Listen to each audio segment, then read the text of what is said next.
ಆತ್ಮೀಯ ಬಂಧುಗಳೇ, ಶ್ರೀಮದ್ ಭಗವದ್ಗೀತೆ ತತ್ವ ವಿವೇಚನಿ ಟೀಕಾ ಅಧ್ಯಾಯ 5 ಕರ್ಮ ಸನ್ಯಾಸ ಯೋಗ. ಇದರಿಂದ ಇವತ್ತು 16ನೇ ಶ್ಲೋಕವನ್ನು ತಿಳ್ಕೊಳ್ಳೋಣ. ಶ್ಲೋಕ 16.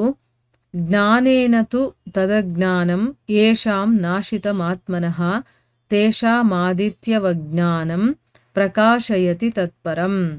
ಅನುವಾದ: ಆದರೆ ಯಾರ ಅಜ್ಞಾನವು ಪರಮಾತ್ಮನ ತತ್ವಜ್ಞಾನದ ಮೂಲಕ ನಾಶ ಮಾಡಲಾಗಿದೆಯೋ ಅವನ ಆ ಜ್ಞಾನವು ಸೂರ್ಯನಂತೆ ಆ ಸಚ್ಚಿದಾನಂದ ಘನನಾದ ಪರಮಾತ್ಮನನ್ನು ಪ್ರಕಾಶಗೊಳಿಸುತ್ತದೆ. ಇದು ಶ್ಲೋಕ ಮತ್ತು ಅದರ ಅನುವಾದ. ಈಗ ಇದನ್ನು ಅರ್ಥ ಮಾಡ್ಕೊಳ್ಳೋದಕ್ಕೆ ಪ್ರಯತ್ನ ಮಾಡೋಣ. ಓದೋ ಶ್ಲೋಕದಲ್ಲಿ ನಾವು ತಿಳ್ಕೊಂಡ್ವಿ, ವಾಸ್ತವದಲ್ಲಿ ಮನುಷ್ಯನಿಗೆ ಮತ್ತು ಭಗವಂತನಿಗೆ ಕರ್ಮಗಳಿಂದ ಮತ್ತು ಅದರ ಫಲಗಳಿಂದ ಯಾವ ಸಂಬಂಧನೂ ಇಲ್ಲ. ಆದರೂ ಕೂಡ ಅವನು ಹಂಗೆ ಅಂದ್ಕೊಳ್ತಾನೆ. ಯಾಕೆ ಅಂತಂದರೆ ಅವನಲ್ಲಿ ಅಜ್ಞಾನ ಇರುವಂಥ ಕಾರಣದಿಂದ.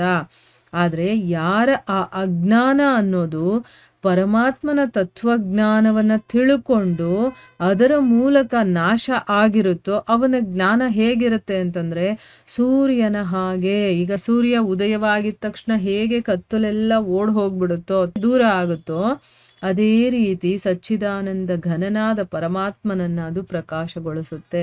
ನಾವು ಯಾವಾಗ ಜ್ಞಾನವನ್ನು ತಿಳ್ಕೊಂಡು ತತ್ವವನ್ನು ಅರ್ಥ ಮಾಡ್ಕೊಳ್ತಾ ಹೋಗ್ತೀವೋ ಆಗ ನಮ್ಮಲ್ಲಿರುವಂತಹ ಅಂಧಕಾರ ಅಂದರೆ ಏನು, ಅಜ್ಞಾನ ಸ್ವಲ್ಪನೇ ದೂರ ಆಗ್ತಾ ಆಗ್ತಾ ಆಗ್ತಾ ಅದು ಫುಲ್ಲು ನಮಗೆ ಕಾಣಿಸೋದಕ್ಕೆ ಶುರುವಾಗುತ್ತೆ. ಭಗವಂತ ಅಂತಂದರೆ ಏನು ಅನ್ನೋದು ನಮಗೆ ಗೊತ್ತಾಗ್ತಾ ಹೋಗುತ್ತೆ. ಇಲ್ಲಿ ಪ್ರಶ್ನೆ ಏನು ಅಂತಂದರೆ, ಇಲ್ಲಿ ತು ಅನ್ನುವಂತಹ ಆ ಪದದ ಅಭಿಪ್ರಾಯ ಏನು, ಯಾಕೆ ಇಲ್ಲಿ ಆದರೆ ಅಂತ ಇಲ್ಲಿ ಯೂಸ್ ಮಾಡಿದ್ದಾರೆ ಅಂತ ಅರ್ಥ. ಇಲ್ಲಿ ಯಾಕೆ ಅಂತಂದರೆ 15ನೇ ಶ್ಲೋಕದಲ್ಲಿ ಅಜ್ಞಾನದ ಮೂಲಕ ಜ್ಞಾನ ಆವೃತವಾಗಿರುವ ಕಾರಣ ಎಲ್ಲ ಜನಗಳು ಕೂಡ ಮೋಹಿತರಾಗ್ತಾ ಇದ್ದಾರೆ ಅಂತ ಹೇಳಿದಾರಲ್ಲ.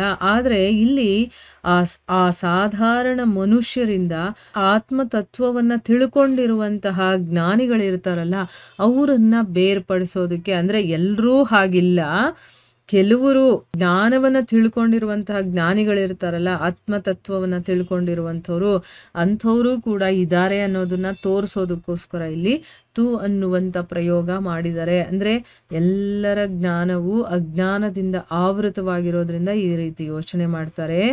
ಆದರೆ ತತ್ವವನ್ನು ತಿಳ್ಕೊಂಡಿರುವಂತಹ ಜ್ಞಾನಿಗಳು ಅಂತ ಹೇಳೋದಕ್ಕೋಸ್ಕರ ಇಲ್ಲಿ ಆ ತು ಅನ್ನುವಂತಹ ಪದವನ್ನು ಪ್ರಯೋಗ ಮಾಡಿದ್ದಾರೆ. ಇನ್ನು ಮುಂದಿನ ಪ್ರಶ್ನೆ ಏನು ಅಂತಂದರೆ, ಇಲ್ಲಿ ಅಜ್ಞಾನಂ ಜೊತೆಗೆ ತತ್ ಅನ್ನುವಂತಹ ಪ್ರಯೋಗವನ್ನು ಯಾಕೆ ಮಾಡಿದ್ದಾರೆ? ಅಜ್ಞಾನದ ಜೊತೆಗೆ ತತ್ ಆ ಅಂತ ಹೇಳಿದ್ದಾರೆ. ತತ್ ಅಂದರೆ ಆ ಅಂತ ಅರ್ಥ. ಯಾಕೆ ಇಲ್ಲಿ ಆ ಪದ ಪ್ರಯೋಗ ಮಾಡಿದ್ದಾರೆ ಅಂತ ಉತ್ತರ ಏನು ಅಂತಂದರೆ, 15ನೇ ಶ್ಲೋಕದಲ್ಲಿ ವರ್ಣನೆ ಮಾಡಿರುವ ಹಾಗೆ ಅಜ್ಞಾನದ ಮೂಲಕ ಅನಾದಿ ಕಾಲದಿಂದ ಎಲ್ಲ ಜೀವಿಗಳ ಜ್ಞಾನ ಹೇಗೆ ಮುಚ್ಚಲ್ಪಟ್ಟಿದೆಯೋ, ಯಾವುದರ ಕಾರಣದಿಂದ ಮೋಹಿತರಾದಂತಹ ಎಲ್ಲ ಮನುಷ್ಯರು ಕೂಡ ಆತ್ಮ ಪರಮಾತ್ಮನ ಯಥಾರ್ಥ ಸ್ವರೂಪವನ್ನು ತಿಳ್ಕೊಳ್ಳೋದಿಲ್ವೋ ಅದೇ ಅಜ್ಞಾನದ ಮಾತನ್ನು ಇಲ್ಲಿ ಹೇಳಿದ್ದಾರೆ. ಇದೇ ಮಾತನ್ನು ಸ್ಪಷ್ಟಪಡಿಸೋದಕ್ಕೋಸ್ಕರ ಅಜ್ಞಾನದ ಜೊತೆಗೆ ಇಲ್ಲಿ ತತ್ ವಿಶೇಷಣವನ್ನು ಕೊಟ್ಟಿದ್ದಾರೆ. ನೋಡಿ, ಈಗ 15ನೇ ಶ್ಲೋಕದಲ್ಲಿ ಅಜ್ಞಾನದಿಂದನೇ ಈ ಎಲ್ಲ ಮನುಷ್ಯರು ಕೂಡ ಅನಾದಿ ಕಾಲದಿಂದ ಆ ಜೀವಿಗಳ ಎಲ್ಲರ ಜ್ಞಾನ ಮುಚ್ಚಲ್ಪಟ್ಟಿದೆ ಅಂತ ಹೇಳಿದ್ದಾರೆ. ಮತ್ತು ಯಾವ ಕಾರಣದಿಂದ ಮೋಹಿತರಾಗಿರುವಂಥ ಎಲ್ಲ ಮನುಷ್ಯರು ಕೂಡ ಆತ್ಮ ಅಂದ್ರೇನು, ಪರಮಾತ್ಮ ಏನು, ಅದರ ಯಥಾರ್ಥವಾದಂತಹ ಅರ್ಥ ಸ್ವರೂಪ ಇದನ್ನೆಲ್ಲ ತಿಳ್ಕೊಂಡಿಲ್ವೋ ಅಂತ ಎಲ್ಲ 15ನೇ ಶ್ಲೋಕದಲ್ಲಿ ಎಕ್ಸ್ಪ್ಲೈನ್ ಮಾಡಿದಾರಲ್ಲ. ಅದೇ ಅಜ್ಞಾನದ ಮಾತನ್ನು ಇಲ್ಲಿ ಮತ್ತೆ ಹೇಳಿರೋದ್ರಿಂದ ಇಲ್ಲಿ ಆ ಅಜ್ಞಾನ ಅಂತ ಅಂದ್ಬಿಟ್ಟು ಇಲ್ಲಿ ಹೇಳಿದ್ದಾರೆ ಅಷ್ಟೇನೆ. ಯಾವ ಮನುಷ್ಯರ ಆ ಅನಾದಿ ಸಿದ್ಧ ಅಂದರೆ ಏನು, ಅನಾದಿ ಕಾಲದಿಂದನೂ ಹಾಗೇ ಇದೆ ಅಂತ ಅರ್ಥ. ಅನಾದಿ ಸಿದ್ಧವಾದ ಅಜ್ಞಾನ ಪರಮಾತ್ಮನ ಯಥಾರ್ಥ ಜ್ಞಾನದ ಮೂಲಕ ನಾಶ ಆಗೋಗಿದೆಯೋ, ಅಂದರೆ ಅವರಿಗೆ ಭಗವಂತ ಅಂದರೆ ಏನು, ನಾನು ಅಂದರೆ ಏನು, ಅದರ ಬಗ್ಗೆ ಅವರಿಗೆ ಸ್ವಲ್ಪನೂ ಕೂಡ ಅರಿವೇ ಇಲ್ಲ. ಅವ್ರ ಜ್ಞಾನ ಕಂಪ್ಲೀಟಾಗಿ ನಾಶ ಆಗಿಬಿಟ್ಟಿದೆಯೋ, ಅವರಿಗೆ ಪರಮಾತ್ಮ ಅಂದರೆ ಏನು, ನಾನು ಅಂದರೆ ಏನು ಎಲ್ಲ ಸರಿಯಾಗಿ ಕ್ಲೀನಾಗಿ ಅರ್ಥ ಆಗಿಬಿಟ್ಟಿರುತ್ತೆ. ಯಥಾರ್ಥವಾಗಿ ಅವರು ಆ ಜ್ಞಾನವನ್ನು ತಿಳ್ಕೊಂಡಿರ್ತಾರೆ. ಅದರ ಮೂಲಕ ಏನಾಗಿದೆ, ಈ ಅಜ್ಞಾನ ಅನ್ನೋದೆಲ್ಲ ನಾಶ ಆಗೋಗಿದೆಯೋ ಅವರು ಮೋಹಿತರಾಗೋದಿಲ್ಲ ಅನ್ನೋದೇ ಈ ಒಂದು ಮಾತಿನ ಅಭಿಪ್ರಾಯ. ಅಂದರೆ ಯಾರು ಅಜ್ಞಾನದಲ್ಲೇ ಇದ್ದಾರೋ ಇನ್ನು ಅವರು ಮೋಹಕ್ಕೆ ಒಳಗಾಗಿದ್ದಾರೆ. ಯಾರು ತತ್ವಜ್ಞಾನವನ್ನು ತಿಳ್ಕೊಂಡು ಆ ವಿಚಾರವನ್ನೆಲ್ಲ ಕ್ಲಿಯರ್ ಮಾಡ್ಕೊಂಡಿರ್ತಾರೋ ಆ ಜ್ಞಾನದ ಅರಿವು ಅವ್ರಿಗಿರುತ್ತೋ, ಆ ಜ್ಞಾನದ ಮೂಲಕ ಅದನ್ನೆಲ್ಲ ನಾಶ ಮಾಡ್ಕೊಂಡಿರ್ತಾರೋ ಅವರು ಮೋಹಿತರಾಗೋದಿಲ್ಲ, ಅವರು ಅದರಿಂದ ಹೊರಗಡೆ ಬಂದಿರ್ತಾರೆ ಅನ್ನೋದು ಇದರ ಅರ್ಥ. ಈಗ ನಾವು ಇದನ್ನು ತತ್ವಗಳನ್ನು ತಿಳ್ಕೊಳ್ಳೋ ಪ್ರಯತ್ನ ಈಗ ಮಾಡ್ತಿದ್ದೀವಲ್ವ, ಸ್ವಲ್ಪ ಮಟ್ಟಿಗಾದರೂ ನಮ್ಮಲ್ಲೂ ಕೂಡ ಅಜ್ಞಾನ ಹೋಗ್ತಾ ಇದೆ. ಭಗವಂತ ಅಂತಂದರೆ ಏನು ಅನ್ನೋದು ಸ್ವಲ್ಪ ಆದರೂ ಅರಿವಿಗೆ ಬರ್ತಾ ಇದೆ ಅಲ್ವಾ. ನಾನು ಅನ್ನೋದು ಕೂಡ ನಮಗೆ ಏನು ಅನ್ನೋದು ಕ್ಲಿಯರ್ ಆಗಿ ಗೊತ್ತಾಗ್ತಾ ಇದೆ. ಆದರೆ ಯಾವಾಗ ನಾವು ಪದೇ ಪದೇ ಭಗವದ್ಗೀತೆಯನ್ನು ಅಧ್ಯಯನ ಮಾಡ್ತಾ ಇರ್ತೀವೋ, ಪ್ರತಿನಿತ್ಯ ನಮ್ಮ ಜೀವನದಲ್ಲಿ ಆ ಭಗವಂತನ ವಿಚಾರಗಳನ್ನು, ನಮ್ಮ ವಿಚಾರಗಳು ಅಂದರೆ ಆತ್ಮದ ಬಗ್ಗೆ ಕೇಳ್ತಾ ಇರ್ತೀವೋ, ಆವಾಗ ನಮಗೆ ಅಜ್ಞಾನ ಅನ್ನೋದು ದೂರ ಹೋಗುತ್ತೆ ಅನ್ನೋದು ಇಲ್ಲಿ ನಮಗೆ ತಿಳಿಯುತ್ತೆ. ಇನ್ನು ಮುಂದಿನ ಪ್ರಶ್ನೆ ಏನು ಅಂತಂದರೆ, ಇಲ್ಲಿ ಸೂರ್ಯನ ದೃಷ್ಟಾಂತವನ್ನು ಕೊಡೋದಕ್ಕೆ ಕಾರಣ ಏನು, ಯಾಕೆ ಇಲ್ಲಿ ಸೂರ್ಯನ ಒಂದು ಎಕ್ಸಾಂಪಲ್ ಕೊಟ್ಟಿದ್ದಾರೆ ಅಂತಂದ್ಬಿಟ್ಟು ಇಲ್ಲಿ ಪ್ರಶ್ನೆ.